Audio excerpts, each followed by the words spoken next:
you on this Friday morning. And Brendan's trying to wake himself up. Man, I've been up working out. Irish coffee. Bouncing around. Irish coffee. That'll wake you you up in the morning. you seem a little extra jacked this morning. Did I am did you get some of that beet juice or something? No, just been working out, exercising. Pepper, it's cold.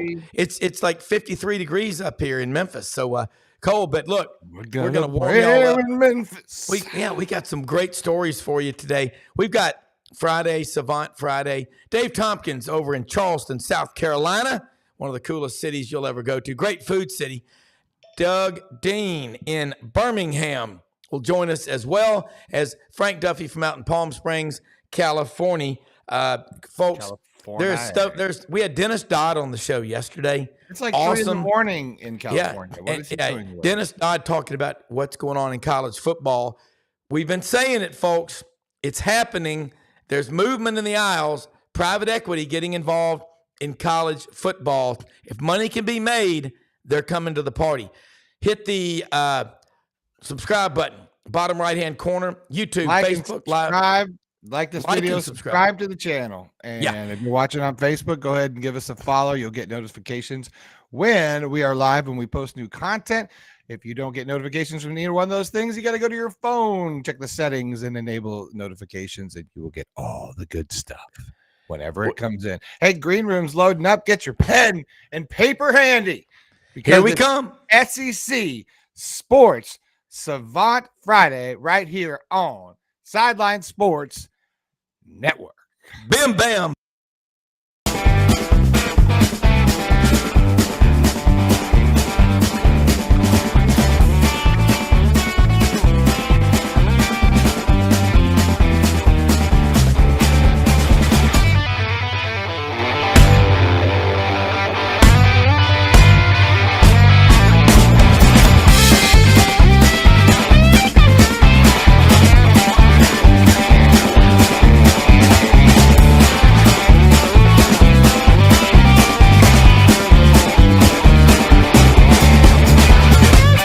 Sidelines with Rob Brown.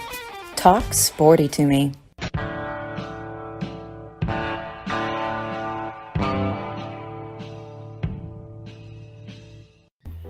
All right, this morning's show, the first hour, brought to you by Geritol.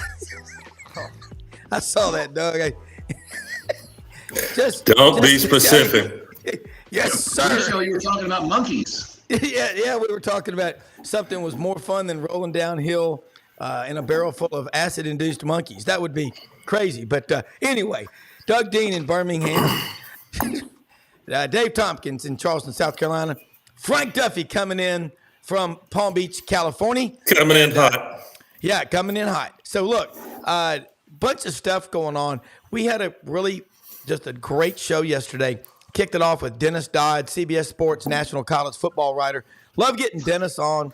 Lives out in Kansas City. We talked a lot. He brought this story up. Give him credit. I would be following what Dennis Dodd is doing. He's talked to Reggie Bush personally about what all that's going on. We know about that. But he had a story. April 23rd, find it. Derek Dooley is trying to put together a group. We've talked about it on this show. I don't know anyone else did, about private equity getting involved in a college football playoff.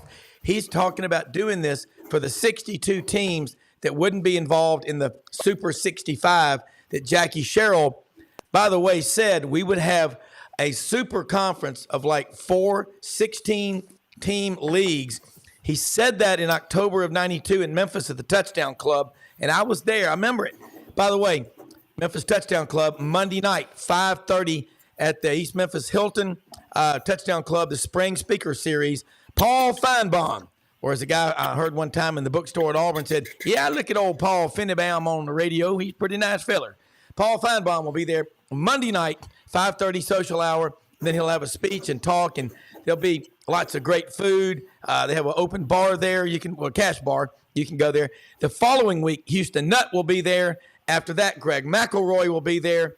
And then June 10th, Cole Kubelik will be there, who, along with Roman Harper, has the best show called Read and React that I see on the SEC network. But, guys, I want to start with, Doug, and we brought this up about the private equity thing in college football and a playoff and all. Dennis also said after 8 straight years of decline in attendance in college football, not major, but last year the numbers were off the chart in a positive way. A lot of people out there banging on the drums, saying college football's through, all this stuff. If we learned anything from those draconian lockdowns during the virus, it's that we're social animals. We love being around each other, and more than ever, I think community is the only thing that we really care about, and that's college football. In terms of, it's more fun to be around other people than to high five yourself in your man cave. That gets old real fast. Was that for me, Rob? Yeah. Sorry. I lost you. That's all right. I apologize. Good morning, guys. Good to see all of you. And a shout out to Brendan's in addition to his great responsibilities as producer of this fine show, he also, since you insist on our actual faces being visible, Rob, Brendan helps reduce the average perceived age of all of us on this show. Yes, he's the fountain of youth. He's got the cool factor going. But I want to, before we talk about private equity, and I guess sometime soon there will be a Depends adult diapers stadium in Lexington, Kentucky. Am I right? Yeah. It's coming soon. Yeah, don't you put that in Lee County? But it has to be footnoted that, when you write history, as new things, facts come to light and can be verified, you add them, the history books get modernized and made more accurate. So I'm going to add another chapter that unfolded last night to the great Auburn potato famine of 2021 and 2022. We now can confirm that Brian Harsin processed, a la Nick Saban, processed the number 12 freaking overall pick in the 2024 draft. Bo Nix, Oregon Ducks. And if that wasn't enough, Harsin did so in return for Zach Calzada and TJ Finley. This is how you get your ass fired. Am I right? Yeah. And you know what, Doug, to add fuel to that, I talked to a friend of mine who was on the field, invited by Auburn as a thank you for years of financial contributions to Auburn before the LSU game. And Harsin was standing right there and did not even acknowledge him and say, man, thank you so much for what your family's done. I'm proud of this 82-year-old man. It's my friend's father. I love him. I tailgate with him before the games. He went over to Brian Harsin and he said, son, this is why you ain't going to be the football coach here next year. Love it. I love it. That's right. And the potato famine, Doug. And by the way, it wasn't like he didn't see TJ Finley get beat by 45 points the year before in Jordan-Hare, and he opted out of Bo Nix, and he watched Bo Nix come into LSU and single-handedly beat us in Tiger Stadium on a Saturday night. It's insane. It's absolutely insane. To the point, Duff, you start considering plausible what would otherwise seem like tinfoil hat. You start to consider that our rivals, Alabama and Georgia, passed the hat around and paid Harsin to come disassemble the Auburn football program. Mission accomplished. Well, Doug, or Dave, you might say he was Auburn's, Mike Shula. No, that's not fair. That is not fair to Mike Shula. That's right. Not fair to Mike Shula. So my first derby that I was in charge of in 2007, NBC is our broadcast partner, and they do the Notre Dame game. So they brought in Charlie Weiss as a guest, and so we had the red carpet all rolled out for Charlie. He could not have been more ungracious and smug, and just a jerk. And I'm like, there's no way this guy's going to make it at Notre Dame.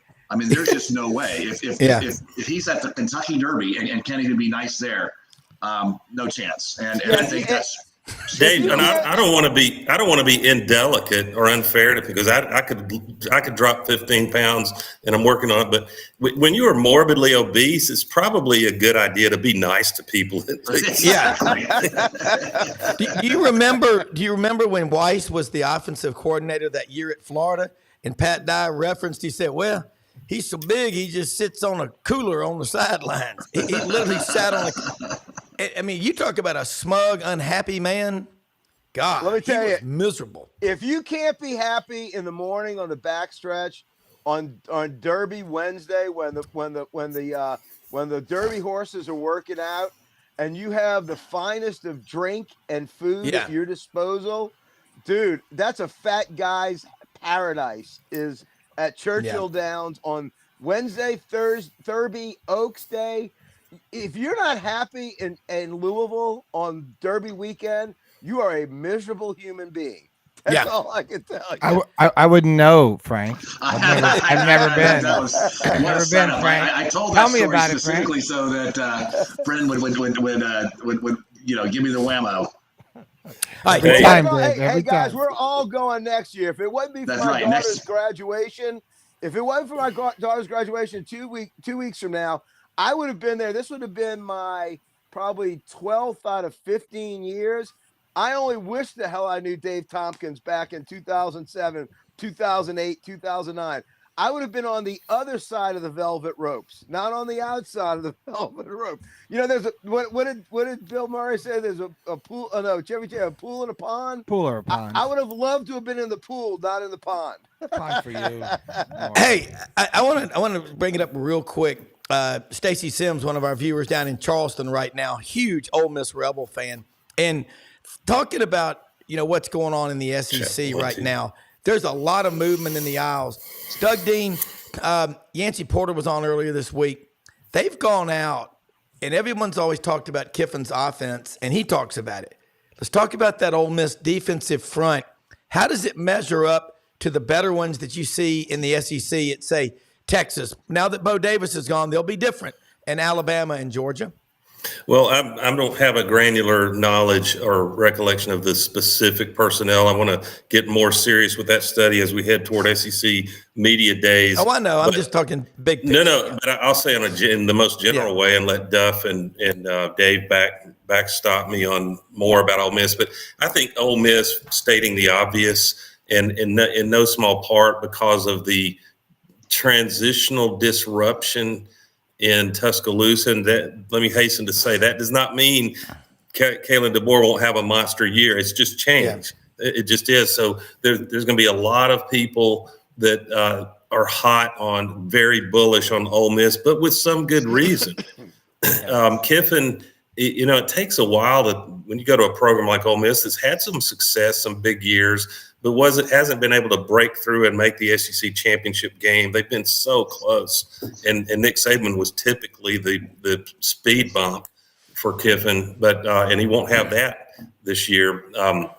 So I think that if he takes seriously fielding an SEC caliber defense, and I think he may, and he doesn't just stay enamored with ringing up 500 yards a game and breaking 40 points. Not that that's a bad thing. That's what Kiffin's calling card is. It's the same thing LSU dealt with last year. I was watching the draft last night, and in the case of LSU, Alabama, Georgia, how in the hell did you lose a single game? And of course, the reason is the SEC is brutal. And in Alabama's case, they lost 2 games by the narrowest of margins, so it's going to happen. But I'm probably going to pick Ole Miss to be among the 12-team playoff, and I think Ole Miss fans themselves will be disappointed if they fall short of that. I agree with that. I think the draft last night was more telling than previous drafts. In previous drafts, you have 5 or 6 Alabama players selected in the first round, 4 or 5 Georgia players. If you include Oklahoma and Texas, which I believe you can do now, 8 SEC teams were represented in the first round. I mean, that's amazing. And 6 if you don't include Oklahoma and Texas. I mean, that shows the depth of the conference right there. I had 3 of them. I had 3 of them in the top 23. And I still, we had an off year. That, to Doug's point, if you're not playing defense in this league, you're in deep trouble. You might look good. You might score 40. You might have a flashy offense. Hell, our offense was technically and statistically better than 2019 and Joe Burrow. But guess what? We got beat. We couldn't hold Ole Miss in those last 3 drives. You can't hold somebody you're not going to Atlanta. And that's the thing that Kiffin's got to get over. Yeah, he doesn't have Saban. He doesn't have his arch enemy there to have to stop him. But you still got to get through 8 games in the SEC, and you better be playing defense because everybody else has good offenses now too. Yeah, I love it, Duff, when analyst fans we get these cliches hardwired into our brain, like defense wins championship, and I mean no one disputes that, but that implied that all you had to do was play defense. Yeah, and that was probably more true in the Stallings and Dye era, certainly Coach Bryant era. That you could win some games, you could win a bunch of games 17-13. But I think the cliche that makes the most sense now is you better be able to score in the low 40s, but you better be able to get a stop. It's going to be two or three really monster games a year, and that's when the defense is going to put you over the top where you don't have to get to 45 points. Well, one interesting thing, Doug, you're right. When Alabama, maybe 2017, 2018, made that switch of their offense with Tua at quarterback, they went from averaging 31 points a game to 45. Yeah. If you look in the 2019 season, the only 2 games they lost were LSU put 46 on them and Auburn 48. And the other crazy thing about it is when Auburn won that national championship in 2010, statistically speaking, that was one of the top 3 worst defenses scoring-wise, but they were interesting. The first 20 minutes of the game, they gave up a lot. In the second half, like against Alabama, they only gave up 67 total yards. They were an interesting defense with Ted Roof. But LSU, when they won the national championship in 2019, statistically speaking, was second or third worst in school history. Yeah. Doug made the brilliant, that's a great point, is back then, you could win 17-13, 14-10. Now, that's a first 8-minute score in a lot of these games. Well, that's why I think the door is wide open for private equity, because the product that is college football has never been better. I mean, the product of college football is superlative, and yet the governance has never been worse. That's right. So when you have those two things diametrically opposed, a product getting better and better, and the overall governance getting worse and worse, it opens the door for what Dennis Dodd was talking about, I believe. It's the old, I say it to the point of nausea, nature really does abhor a vacuum. And we've got, like to Dave's point, we've got a huge vacuum in quality, competent governance. That is true. I'm going to throw some numbers here. SEC and Big Ten have combined to earn 29 of the 40 available college football playoff bids. That's based on membership beginning July of 2024. 113 of 184 BCS CFP slots. That's 62% since the BCS debuted in 98. And that includes all BCS affiliated games and New Year's Six games. So in January, Northern Illinois University AD Sean Frazier proposed an NIT best of the rest postseason tournament for these schools left out of the expanded playoff in the future. And it's just interesting. We're in Doug's right, nature abhors a vacuum. You have no leadership, and now you got the NCAA trying to be everybody's best friend by rewriting history. I mean, Doug, expand on that one, because that's a problem. That could go anywhere. I remember us talking many times on the show, and I'm speaking like over several years, like post-pandemic, and we sounded like old men yelling at the clouds at first. I remember I remember Buddy coming on, and it resonated with me at the time that we're messing with the soul of college football. Yeah.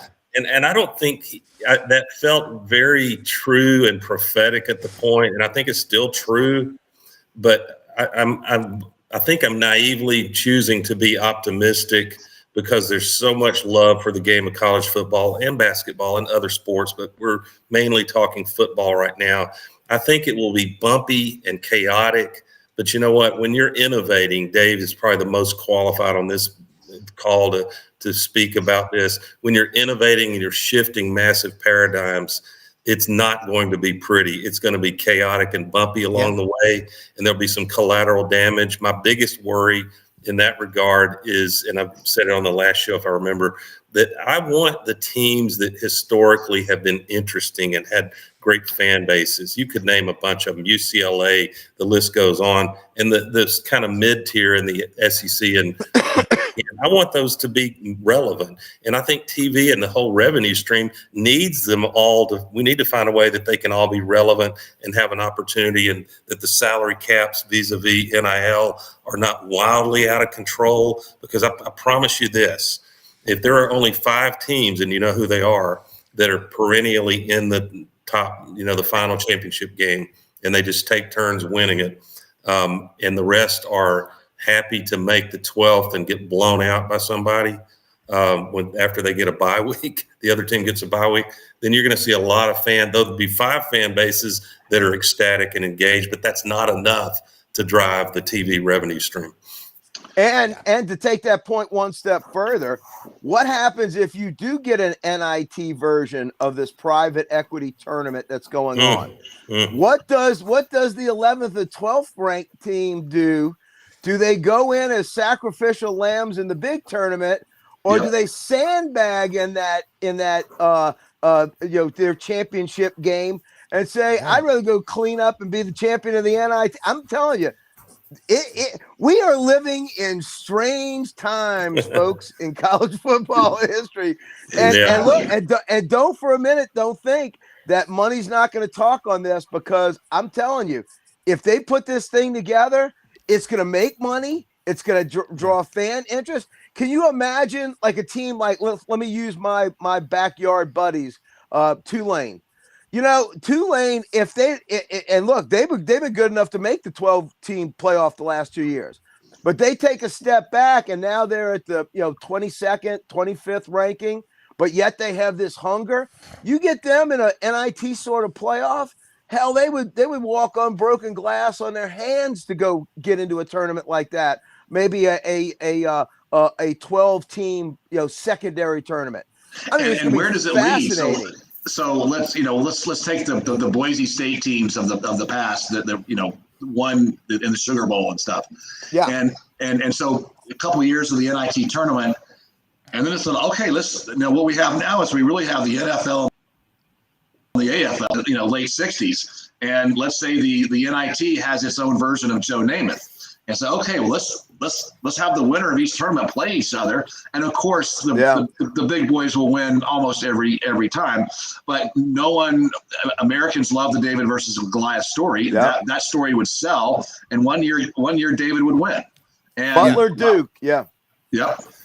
So you ask yourself, is there a possible? I studied philosophy. There was one of the most fascinating courses was my favorite was logic. The most fascinating. They talked a lot about possible worlds, and you try to prove it logically. Is there a possible world in this new order, for example, that Kansas State can win the national championship? I think so. Right. Yeah. But I mean, that team, that's a team you could name Washington State. You could name others that have had those once every 10 years. They put it all together. And so what I want, this is the best way I can put it. Because of NIL and transfer portal, there's going to be the rich, the ultra rich, top 10 or 15, let's say. But I'm open to the possibility that there will be a team that loads up on 3 and low 4-star players who are by definition going to be there 3 years. Y'all with me?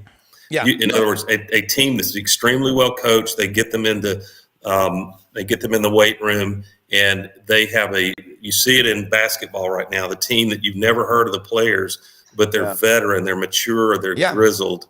And I'm open to the possibility that one of those teams, if they have good quarterback play and a couple of difference makers on defense, they can give hell to Alabama, Georgia, Oklahoma a given year. And with the NIL, they can get that quarterback to come in who's got a ready-made championship team.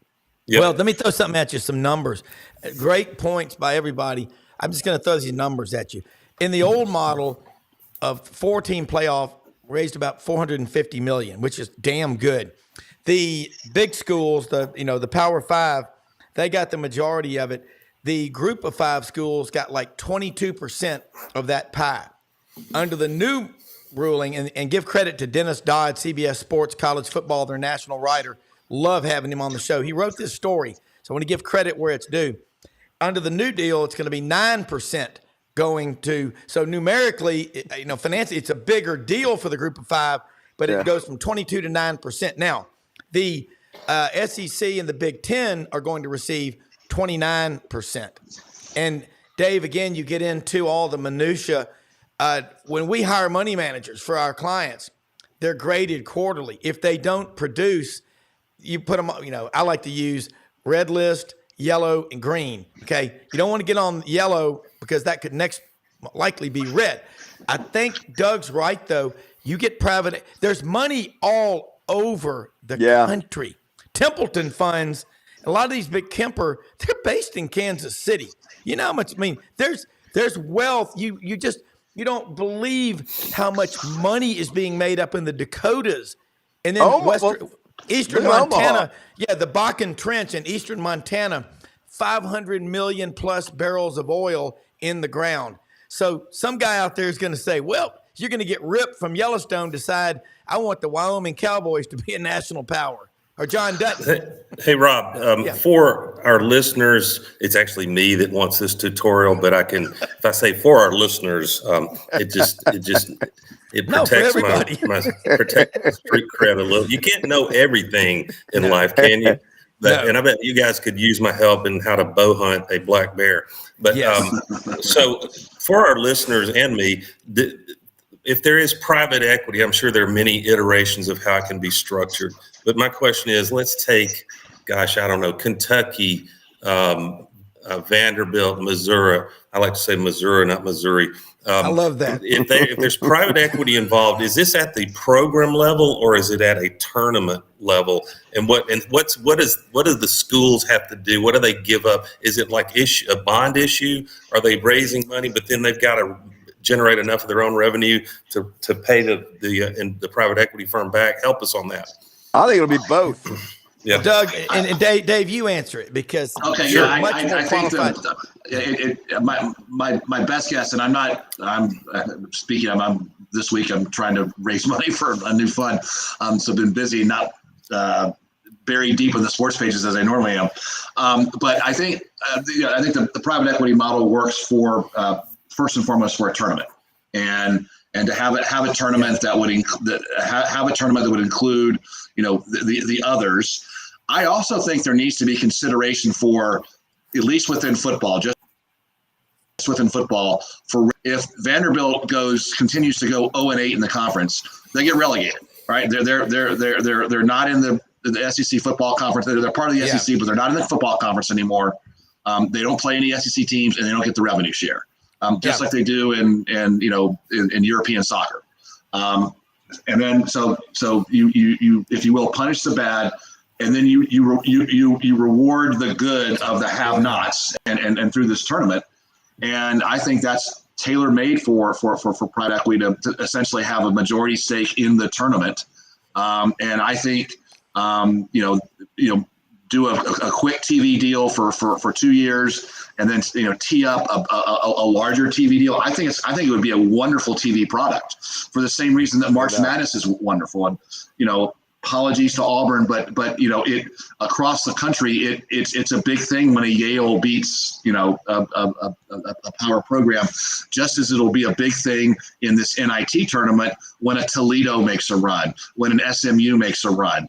Obviously Boise State. I mean, you fall in love with the stories and the coaches and stuff, and it becomes a big TV product that means a lot of money in return for private equity, and you figure out how to distribute it.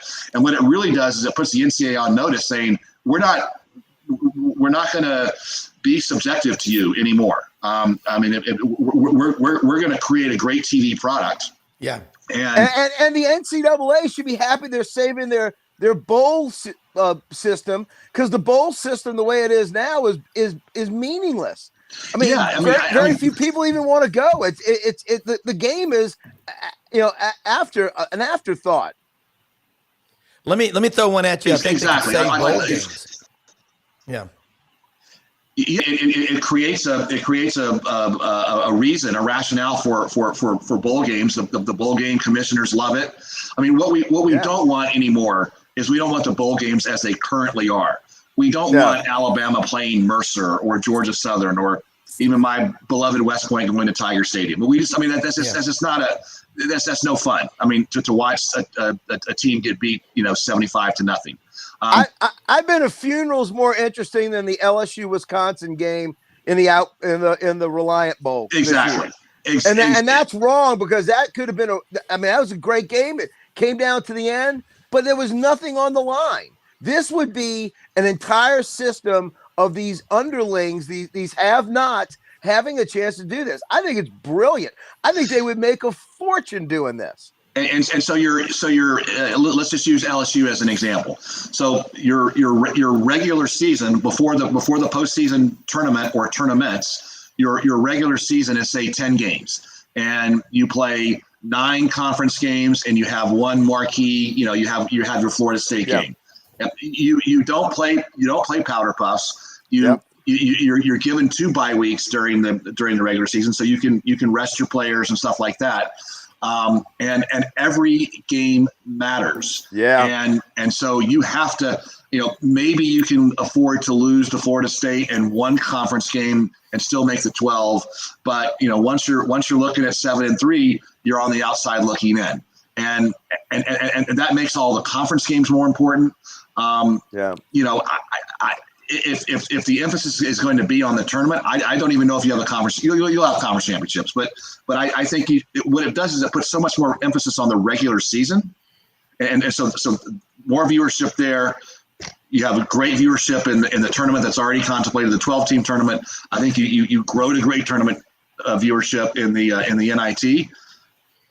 Problem solved. And with that greater importance of the regular season, totally disarms the whole argument of why we didn't have playoffs in the first place, because that was the only thing you heard. We don't want to water down the regular season. But that wouldn't do that. It would make the regular season more important, because you literally, if you got 12 in the big tournament and then you got 12 in the secondary tournament, you got a 1 out of 24 shot of playing for something. And that's 12, 4, 2, and 1. You got virtually 15 to 16 games that you're going to have that are important, that are in these bowls that nobody cares about.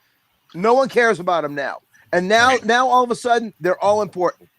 And and from the perspective of the little team, I'll take Army again. And we took Michigan to double overtime in the Big House. That's great, wonderful. Let's do that every year. Well, guess what happened that game?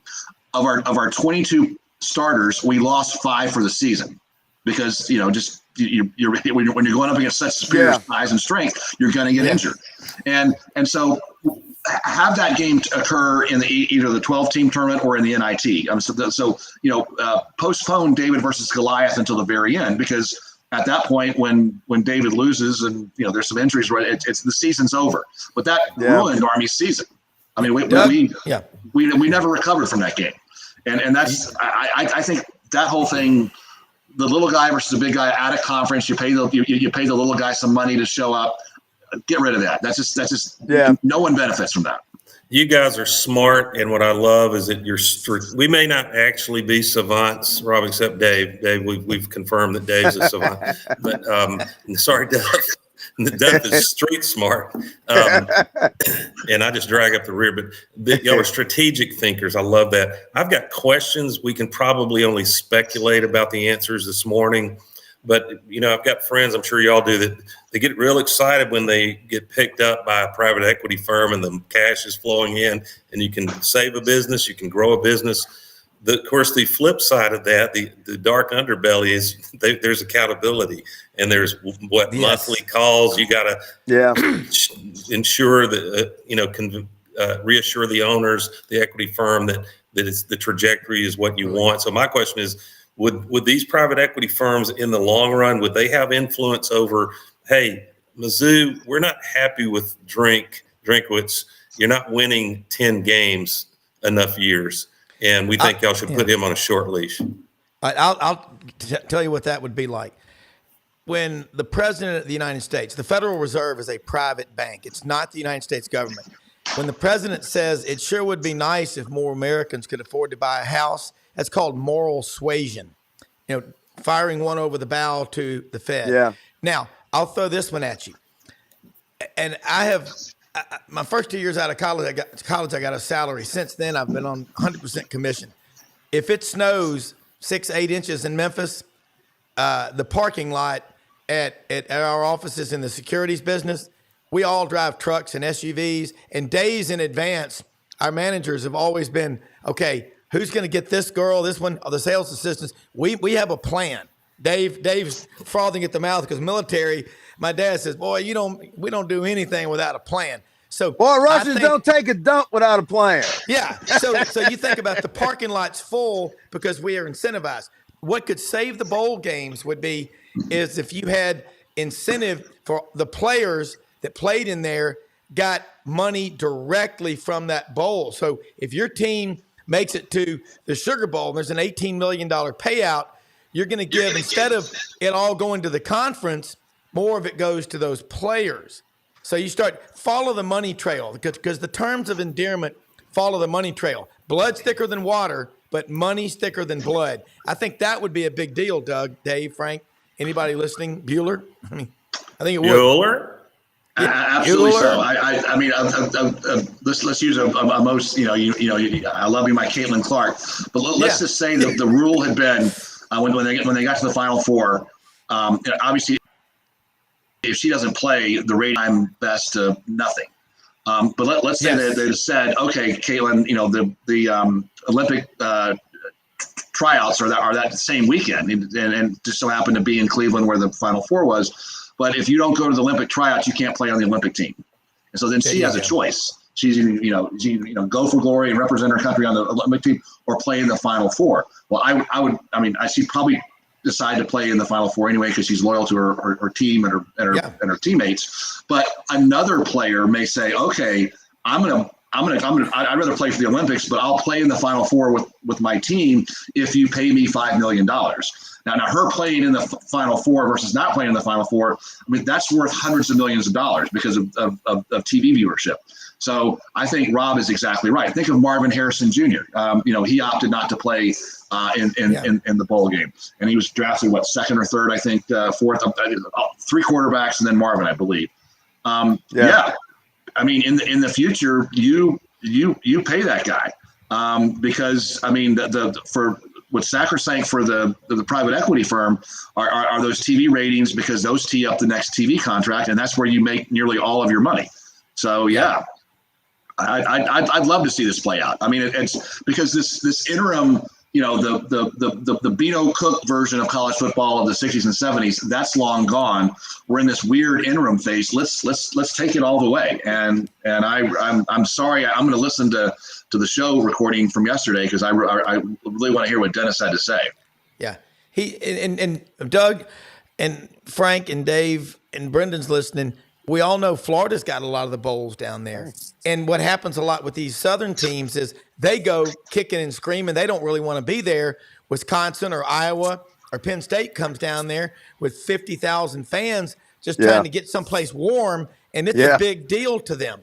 I mean, once you start, just follow the money trail. And you're exactly right, Doug. When you get a private equity firm involved, there's accountability. I know we do reports to our clients. When you have investors who buy equity in you, you have a moral responsibility. Your honor is dearer than your life. You have to be accountable to them. I don't care. You cannot make decisions. And in college football, this would keep people. 3 things you got to have to be successful. Responsibility, that defines the mission. Authority, that tells you what you can and can't do. And Doug's right. Accountability. I know what Doug does, what Frank and all of y'all. Everything gets down to, are you on track to achieve your goals? And if you're not, you've got to fix the problem. And this is where we're going to fix college football. Follow that private equity money trail. I agree with the biggest worry I would have, there's a handful of worries, and sometimes you have to compromise, and there are going to be some programs. They're not named Alabama, probably not Auburn, Georgia, LSU, and the usual suspects in the Big Ten, et cetera. but there are going to be some programs that really don't have any choice but to look for alternative sources of funding to stay in the game long enough to get to the point where the chaos of NIL and the portal is cleaned up. And if they can survive, there are some teams that to me, strategically, the game is to hang around for 5 or 10 years so that it all settles out and it's more of a level playing field. And then you can engage your fans. But what would worry me is that the private equity impact and TV, you got ESPN moguls that are pressuring you. A program, Auburn might be a good example before this is over with. Suppose the Auburn fan base, and our power brokers really bond with Hugh Freeze, and I think that's underway. It's not complete, and he starts to win enough, but maybe he's not getting to that magical 10-win regular season, and it's going to take till 2026. I would not want pressure from the outside to tamper with Auburn's governance, because there are many more considerations than can you win a national championship within 3 years. We've got to get out of this cycle. And I think our governance at Auburn, there are other schools that are similar, would want to get out of this cycle of replacing your damn coach every 3 or 4 years. Yes. Which frankly plays in usually. I'm glad we did that with Harsin for obvious reasons, but especially after last night's draft. But you can't make it up. But I just think there can be rewards. Heck, Kirby Smart took a minute or two to really deliver the brand they've got now. Look at Dabo Swinney at Clemson. What was it, at least 7 or 8 years, wasn't it? So I wouldn't want private equity to have so much influence that they can fire your coach for you. Basically, I'd want you to be able to, as a program, to make those kind of decisions. I would agree with that. I would like the notion of relegation considered, for the Vanderbilts out there. The TV product, that's what private equity cares about. So I'll use, I love golf. So Augusta National Golf Club is essentially private equity. I mean, it's a private club. It makes all the rules. It controls the telecast of the Masters. CBS does not. It's a series of 1-year contracts. So they never get, CBS never gets an extended contract. It's renewed annually every year, which means Augusta National has all of the control, all the authority, all the leverage. It is by far the best golf telecast of the 4 majors. The other 3, no doubt. So we'll use the U.S. Open as an example because it's the most egregious. The USGA uses that U.S. Open telecast as a platform for a membership drive. And so you're watching golf and they're cutting the commercials like seemingly every 5 minutes with another commercial promoting the USGA.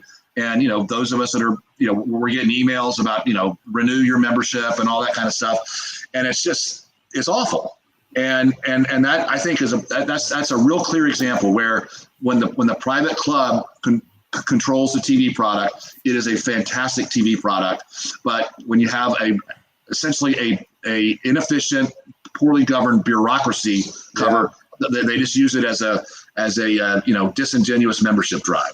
Well, Dave, you pointed out last week about what Augusta National does for everybody, members, getting minorities involved in golf. When you don't tell people and get in their face and try to force them to do things, when you let them do it naturally, it's so much better. When as raising kids, I can tell you, you can tell them, beat them over the head with a stick to get them to do something, but when they embrace it on their own, is a much better ROI, return on investment. And Doug, I'm with you. I don't want to see, a bunch of guys, and everyone uses the term Wall Street. I can tell you something. Nothing wrong with Wall Street. It may be some individuals at some of these firms and all these activists, whatever, but go watch 1,000 Casts with Oliver White about the fly fishing guy down in Argentina. And the guy shows up with all of his gear. He's got the tags on it. But he's asking a lot of questions about me. Hey, take these books, read them. Why don't you come to New York and work for me? Bill Ackman, interesting guy, activist investor. We all remember the 15-round knockout punch on CNBC with him and Carl Icahn. But God, that's capitalism at its best. But you think, let's just use Birmingham as an example. A quarterback club last year doled out more than $1.6 million to local charities. And you know what they do? You've got guys from a lot of different schools in that quarterback club. And Birmingham is 3 hours and 18 minutes from Memphis now. It's a quick trip. I-22. Yeah, but they've got the Auburn, Alabama, a natural anchor, which no one else really has. But I got a lot of friends who are in that club, and it's a big deal to go raise money. And you've got like Children's Hospital of Alabama and Hall Thompson and all these. I mean, per capita, there's no football city in America like it. We know that. But touchdown clubs around the country should take what they do and build on that, because so much good comes from college football. And that's why y'all are right. Product's never been better on the field. There's some screwed up stuff off the field. But I tell you, that conversation with Dennis Dodd yesterday, man, I said, you know, when you get to talk to the writers that are talking to the people, and that's what's so important. That's why we've got to continue to push journalism, true grit journalism, guys. I mean, Frank, you remember, I tell you who's really cool, Scott Rabelais, when he comes on this show, these writers, Philip Marshall, Doug, I mean, people act like fools about Auburn. Then you read a Philip Marshall column, or you read what you write. It just makes you think, man, sometimes my mouth is way ahead of my brain. And Dave Tompkins. That's not always a good thing. Yeah, we get it. We say some. I've gotten to where I turn my ringer off during games now, because I watched Doug's reaction to somebody that texted him during a game a couple of years ago. And I said, oh, man, he goes, but here's the point. Doug can calm me. Y'all all can calm me down. But I've learned this. It's just a game, Rob. Put things in perspective. Yeah. But it's a lot of fun. This last year's Iron Bowl, that text thread between the four of us was pretty funny. It was pretty funny. Hey, there aren't many Iron Bowls. Tip my hat to Tommy Lee Jones, but that some Iron Bowls get a double face palm. Yeah. And the last thing. Do we know who the ESPN crew is that's going to be doing the marquee SEC game? So we're saying goodbye to Brad and Gary. Do we know who we're saying hello to? No, I don't. Yeah, I'm not sure who it's going to be yet. This is not important. This is probably Beth Moen. I'll sway us into Savants in here. You know your program's in trouble when she's calling your game 11 o'clock on New Year's morning. Beth Moen. Yeah, it'll be Beth Moen doing both play-by-play and color, just one person. Yeah, we're live here from Boilermaker Stadium in West Lafayette, Louisiana. Yeah. Oh, man. Classic. Hey, Beth Mullen wishing you a happy good morning on the 11 o'clock start is not. It's not the way that you want to start your Saturday. Well, you could be at the beach with Mildred. Do y'all ever feel like, as a fan, it's harder for Dave since Alabama just goes out and dominates games to win, but most normal programs, normal fans like the rest of us, you ever have these games where you pull off some miracle and you did some things to deserve it, maybe like the kick six, but in the back of your mind is, oh shit, we are really going to pay for this. Karma comes back around. You used up that's how I feel about 4th and 31. It's like it was Saban's properly earned accolade and big game on his way out. Of course, at the time we didn't know he was on the way out, but I got my bluegrass miracle, and the next thing I know, Nick Saban's coaching in orange and aquamarine. Yeah. Sometimes the karma doesn't last. Hopefully we're paid in full, Dave, after that one. Yeah. I wonder if Vern Lundquist was 10 years younger and was still broadcasting, if CBS would have just went ahead and outbid ESPN for the SEC. Great question. I like Brad Nesser a lot. I think he's a very, very competent announcer, but he ain't Vern. And I agree with that. Yeah. Nobody's Vern. Well, and sadly, Vern wasn't Vern those last 5 years. Right. I mean, he wasn't Vern those last. But that's 5 what years. made it so good. Yeah. No, I get it. Yeah. In your life. Yes. But I tell you what. I will sacrifice Vern on the altar of getting rid of Gary Danielson. I'm fine with that. Hey guys, hey guys, can we pivot for a second? Sure. Because we we witnessed one of the greatest do-overs in the history of college football. Reggie Bush getting his Heisman back. I wonder if there's a few other, things that maybe we could turn back the clock and make them right. I think there's a Terry Bowden season that deserves 93. to be re-looked at in hindsight. That things should be made right. On that one season came to my mind. Quicker than all the others. Yes, because if you're going to do a retrial on Harvey Weinstein, then all bets are off. Let's relook at it. And you got to love this criteria. Because, and I went crazy when that first broke with texting you guys, but because the landscape of college football has changed, and we must be kind and gentle with Reggie Bush and give him his Heisman back. If you follow that logic, then like I said, Albert Means should be retroactively All-American.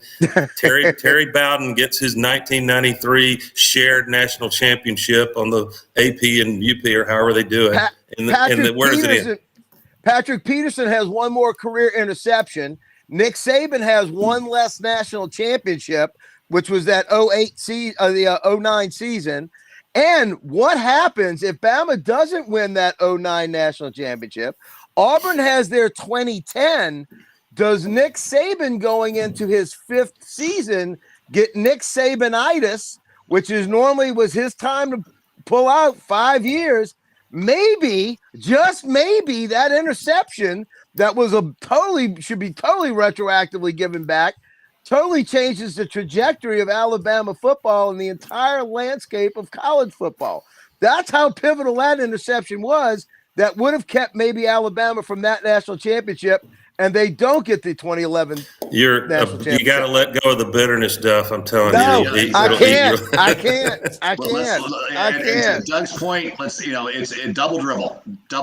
Oh God!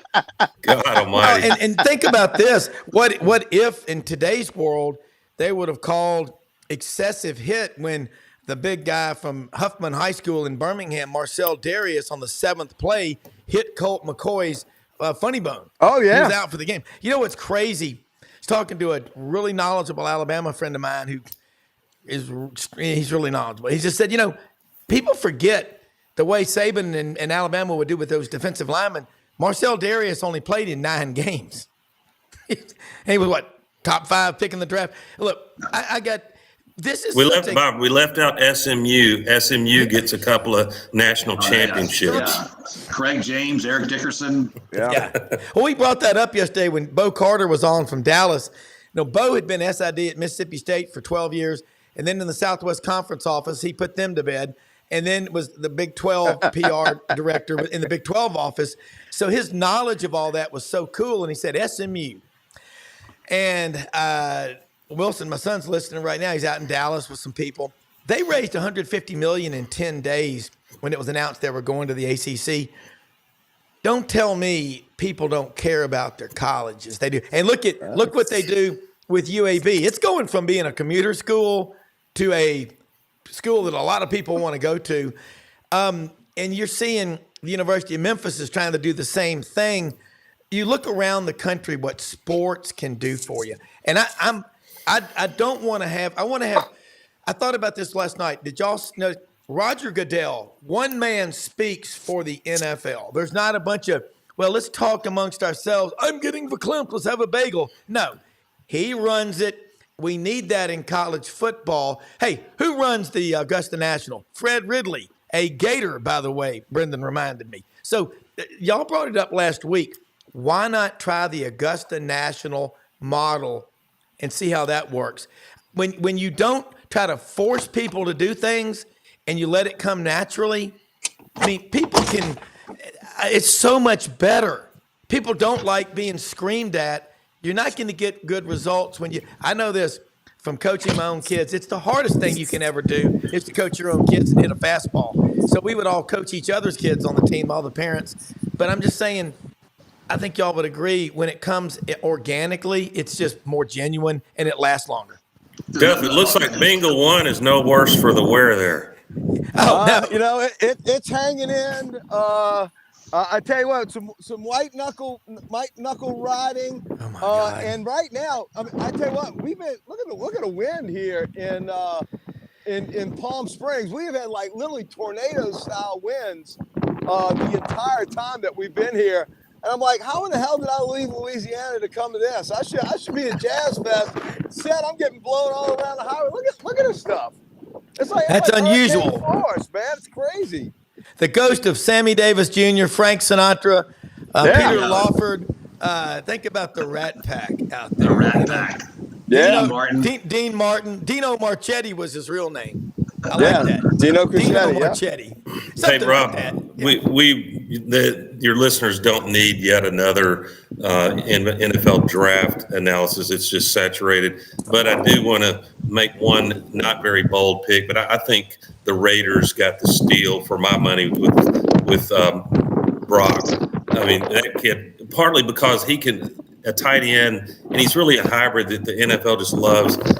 Bowers can step in game one, impact that offense. So it's going to be fun to watch.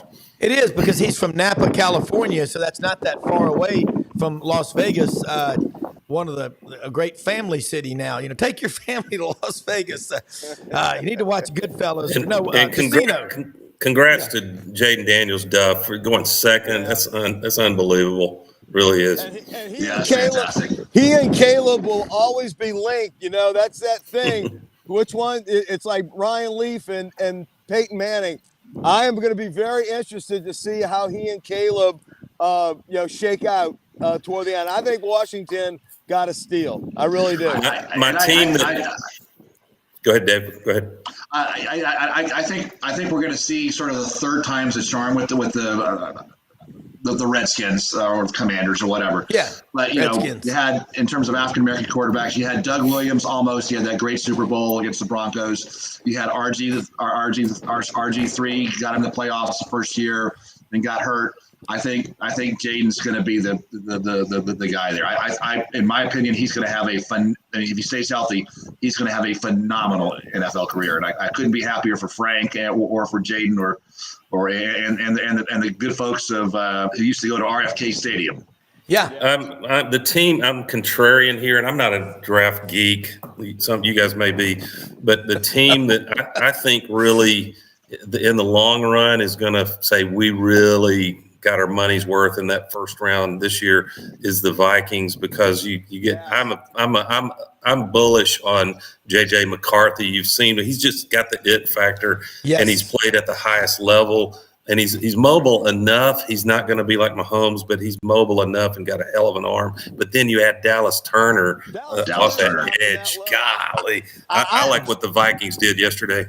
I'm shocked he dropped that low. I'm absolutely shocked he went as low as he did. He's a game changer. And the Vikings had a good team last year. And I think shipping out Kirk Cousins was good. He just won the guy. He's a good quarterback, but I think he'll do better with the Falcons. I think there's a lot of upside with Minnesota. And mystified with the Falcons. Yeah, I was just gonna say, as a Saints fan, I looked at that. I almost spit coffee. I was like, "Thank you, Lord. Are y'all insane? Going and paying Kirk Cousins that, and then drafting Penix? You got to be crazy. I mean, who in the hell's in charge of that thing over there? I love it. Y'all can be as dysfunctional as y'all want, but that's crazy. What a dumb move." Well, Ben Troop was on the show with us Wednesday, and he's a lifelong Falcons fan from outside Swainsboro, Savannah. Played in Florida, but of course he played for the Titans, the Raiders, and the Bucks. But he said, "I'm still a Falcons fan." He goes, "And when I die, the Falcons are going to be my pallbearers, so they can let me down one more time." I mean, God, Troop, I hope he's fairly young, because hasn't he suffered enough? Hasn't he suffered enough? Does he know Job? I mean, I grew up pulling for the Falcons, and with Cowboys from birth, but went to a 6th grade father-son trip in Atlanta, and we were there for a Falcons game, and Pat Sullivan got drafted from them, and then William Andrews out of Thomasville, Georgia. But golly, man, they've been to the Super Bowl twice, but they also were part of the biggest letdown in See you, Dave. All right, Take care, Dave. Dave, have a great one, man. Thank you. But the Falcons, when they collapsed against the Patriots, I mean, that when you go to Atlanta and people talk about the Falcons, it's just like, thank you, sir. May I have another? Bam. The NFL, Doug, you pointed out earlier, we don't want the same 5 or 6 teams winning it every year. Well, in the NFL, look what's happened. Look at that Detroit Lions fan base. Okay, they haven't been to the AFC or NFC championship game in like 50-something years. They went this year. They got there. But that crowd last night in Detroit, it's crazy. Talk about, I mean, I know we're not draft geeks or aficionados, whatever, but Doug, that was pretty damn cool just to see. Hey, boys, that. I got to run. See you, man. Have a great rest of the show. I got to get Rhonda to her event. Yeah, be careful out there. Thank you. Hey, yeah, Doug, there are many. NFL draft used to be in closed doors, and it's become a major production now. Just with the announcements and fans going nuts, and it's a fashion show with these athletes and everyone present. So it's a lot of fun. Well, let me ask you. Like, let's dig deep now. The portal. And when Dennis Dodd was on yesterday and Bo Carter and Matt Dean and I talking, it hadn't been that crazy this year. You saw Tyler Scott was in the portal for Auburn. Now he's back out. Auburn's only had 4 players this round leave, and they brought in 4. A couple of them are those big defensive linemen. Your thoughts on that? Because that's an area of need, and do you think Auburn's doing a good job of filling those needs? I'm sorry, which position? Defensive line. Oh, yeah. Well, where Auburn is at in freeze, and you lose a guy like, was it Marcus Harris, who's a serious difference maker. Yes. Then I think they're ecstatic if you look at if you assume a projected rate of development of these Amaris Williams and these freshmen that came in, Waller, but you can't count on freshmen in the defensive front in the SEC. So I think that last Sunday and Monday, as I wrote about, Rob, to go in and get players that neither are going to be, Bleedus, and I've forgotten the other couple of them's names, but Isaiah Rikes, Rikes, and then the kid from Arkansas State who's a raw but extraordinary. Crawford, Crawford really physically looks the part, and he had a great year last year. It's got to piss off a coach at Arkansas State where you're the one school that takes a chance on a kid, he blows up, and then he's gone because of the portal. But I think those players will be contributors. I think all 3 are likely to be in the 2 deep. They'll be in the rotation, but they'll really help you out. And what that means is the guys that you're counting on that are starters that went through spring can be fresh the whole game, where you really get, and you want to have 10 or 11 defensive linemen you can count on, because the assumption that we won't have a single injury all year is just, you can't rely on that. So I think Freeze is done, and then he follows that with landing by far the number 1 wide receiver in this portal. So who's only got 1 year, so that's not going to freak out those Fab 4 freshmen, especially Cam Coleman and Perry Thompson, Bryce Kane, Simmons. They're going to come in and say, so what? You need 8 or 9, 10 receivers. We're going to get playing time, and these studs that are brought in will be gone after this season. It's just the sequencing of a roster that you have to be really sensitive to it and not scare off your players that you signed as high school players. All right, Doug, offensive line. Jason Caldwell said Hugh Freeze, day one, maybe had 2 or 3 SEC caliber offensive linemen. Now he's got probably a dozen. And then you look what they're doing in recruiting. They've made that. Jake Thornton is he's really good. That's last year, the quarterback, Peyton Thorne, struggled, but hell, he was running for his life on almost every play. Even Bo Nix, when he was there during the Great Potato Famine. And by the way, I love sweet potatoes.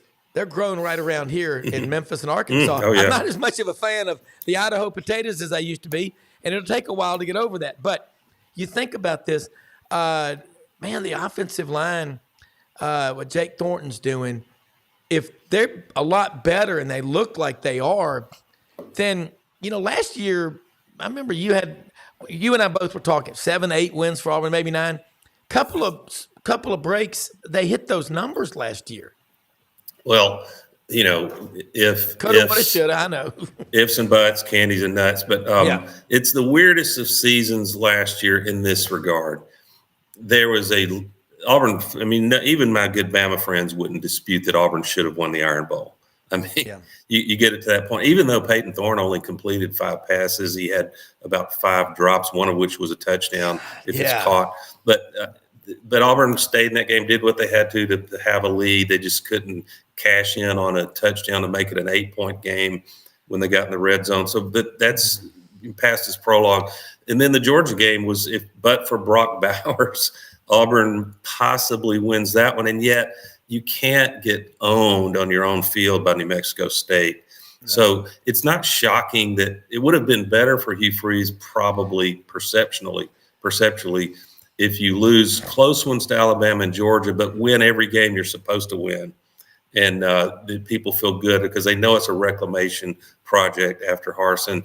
And so this year, my ceiling is 8.5. I know we don't play half games, but I think if some things fall right, and by the way, yes, it's opened the season with 5 straight home games. The last 2 are Arkansas and Oklahoma. But if you look at that middle stretch, it's worrisome. If you don't beat Oklahoma, we'll probably be an underdog since their road games in 3 or 4 straight games. And so the middle of the season could be, miserable if we don't really mature fast in those first 4 or 5 games. And that's going to be the reason I'm bullish. And I think they have a chance to get to 9 wins is the chalk. What everyone's looking at is Peyton Thorne is no good. He's trash. He sucks.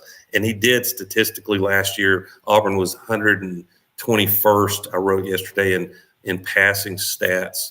And you can't live on that. But here's my premise. I think Peyton Thorne gets 20% better, and that's all you need. He gets 20% better just because the wide receiver room is stronger. And this year 2 with Hugh Freeze taking over the offense. Much of our problem last year was this quarterback carousel with Robbie and Peyton Thorne, and that Hugh never got comfortable with how Montgomery was trying to run and call the offense. That's gone. There's going to be a comfort factor. And then you've always had a great running back room. So if the offensive line is who we think, we finally got really good tackles. We know what Connor Lew can do at center. The guards are deep and talented. Can they come together to get through that middle stretch, at least win 2 of the 4 games in the middle of the season? Then you're looking at it'd be disappointing not to get to 9 wins. Yeah. I think if you want to see what Auburn is likely to look like this year, go back and look at Ole Miss 2014, 2015, 2016. With Kent Austin is going to make such a difference, in my opinion, just watching him throughout his career. And he last year was an analyst. Now he's going to be there. And Derek Nix out of Etowah County, Atala, over on the Coosa River. Played at Southern Miss, one of their top 5 all-time guys. He was at Ole Miss 18 years. And I think it's just, you're right. When you're comfortable being around other people who are like-minded, it makes an organization run more efficiently. All right, Doug, looking around, we're not going to have divisions this year. And we just got a few minutes before we check out. But, Texas and OU coming in July 1st. We know they're coming in. Y'all mentioned it. 8 SEC schools last night had at least one player taken in the first round. Number 2, you think about it, Jaden Daniels going to the Redskins. That's going to be, I think he's got a great career ahead of him. And I pulled up some notes last night from Jaden's first game against Florida State in the 22 season. And I'm not going to name the guy. I mean, you can go back and find it on tape on SEC Network, who said LSU's got problems and their quarterback isn't very good. That's just, you got to be careful. And you're right about this. Well, let me interject real quick. Yeah. I don't mean to interrupt, but before we run out of time, I think the Hugh Freeze knows he's taken a pretty big gamble this year. It's kind of an all-in bet on Peyton Thorne. And to be fair to Hugh, I think he thought one of these younger quarterbacks would excel and show that in spring, and they just didn't. So Hugh Freeze better be saying his night prayers that, and I don't know if it's St. Christopher or who you would pray to, Rob, but that Peyton Thorne stays healthy and that he stays calm and he just really feels comfortable and can execute in this Hugh Freeze and Derek Nix style of offense. I think the fact that he's going to have receivers that really can get separation will make all the difference in the world. See, that right there, and I agree with what you said earlier about be careful of getting rid of coaches every 2 or 3 years. You want to be like Tennessee did, wandering through the wilderness after they got rid of Philip Fulmer in 2008 for 14 years till 2022 before they had a double-digit win season. They were pumping just as much money in every year. In fact, a lot of your best fundraising years come in your worst years because your fans are going, okay, we better give money so we don't do that again. Be careful. Same thing. It's like stocks. If you're just constantly churning an account, all you're doing – you're buying high, you're buying high and selling low. You got to find someone and stick with them. And I'm with you. There's no lack of commitment at Auburn or Florida or Ole Miss or Alabama. And I think you're exactly right about the separation on the receivers. It's some little things, but in the end, they're everything. Players have to make plays. There's one exception to, it's bad to change head coaches every 3 or 4 years because you go to market for one. You might. I think Kentucky basketball is about to find out. They thought they could go get Billy Donovan. They thought they could get whoever. And Mark Pope may make me look silly, and more power to him. I don't think so.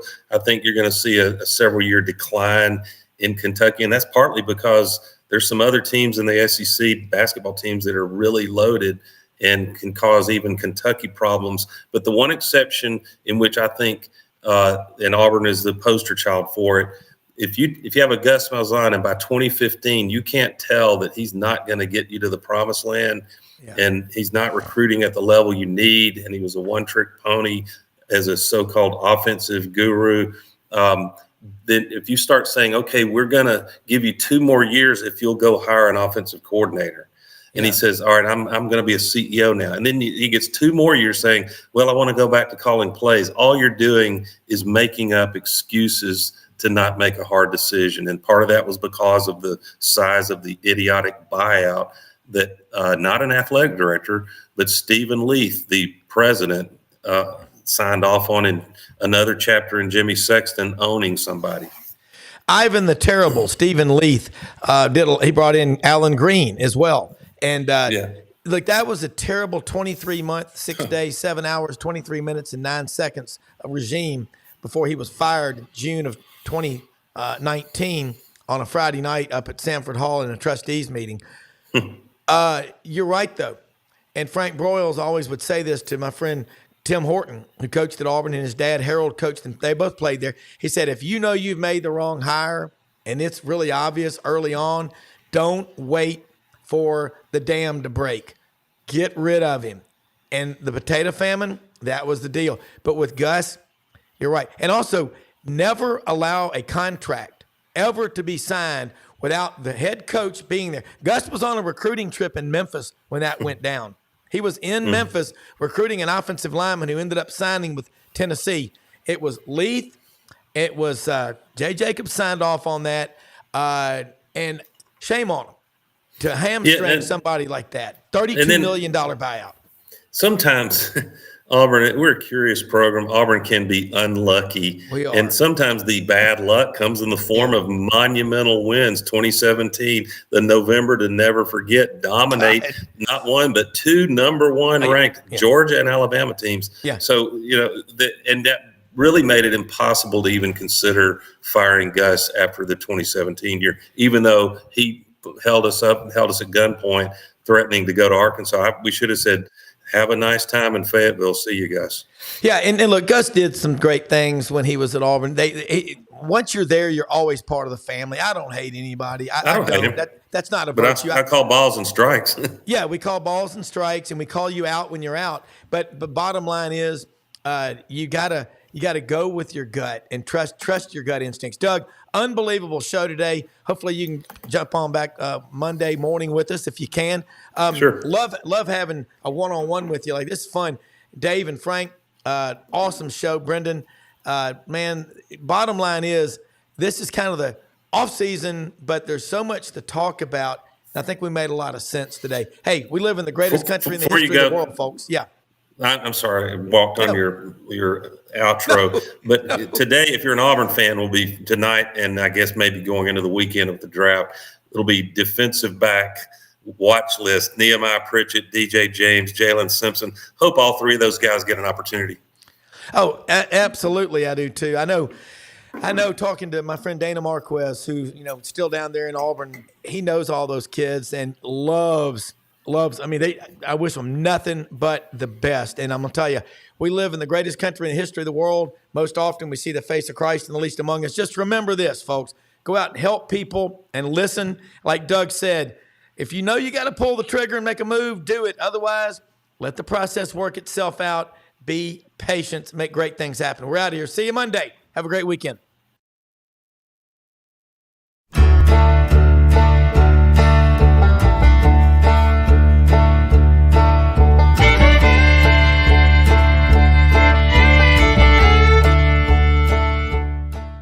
In a perfect world, you'd set a health goal and results would happen overnight. In this world, the real world, it takes time, dedication, and the right support to achieve your best self. The Vitamin Shop's health enthusiasts are here to make sure you're not wasting a single moment on the wrong supplements. From the highest quality sports nutrition and superfoods to the most sought after trends, you'll find a huge variety of science-backed solutions for every goal.